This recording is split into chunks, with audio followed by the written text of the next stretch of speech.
if you want to move data from USB flash drive or to USB flash drive on the Motorola Edge 70, then once you connect your USB flash drive to your phone, we need to go to the Files app. So you should open the File Manager. And in order to transfer the data, we actually have to open the storage. We cannot use these categories because you will not be able to transfer from one storage to another. You actually need to go to the storage over here.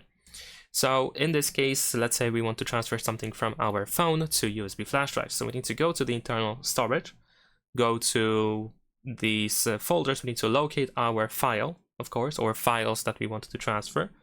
And let's say I'm gonna press and hold my finger in order to select the file.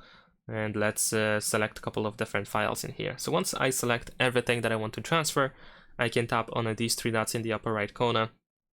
And then we have Move To option. And over here I need to choose the USB storage. Of course I'm choosing USB storage because I'm transferring from the phone.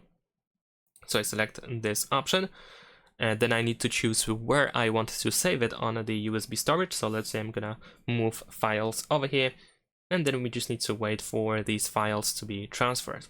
And once it is done, you should be able to find all of these files on your USB device. And of course, if you want to transfer something from the USB flash drive to internal storage to Edge 70, then of course you have to do the same thing, but you need to start with the USB device, of course. So you go to the storage of your USB device, locate your files, select them, and then do the same thing. Choose Move To, and of course in this case we want to choose the internal storage, and once again select where they should be placed. And there we go. That's pretty much it. Thanks for watching, leave a like and subscribe.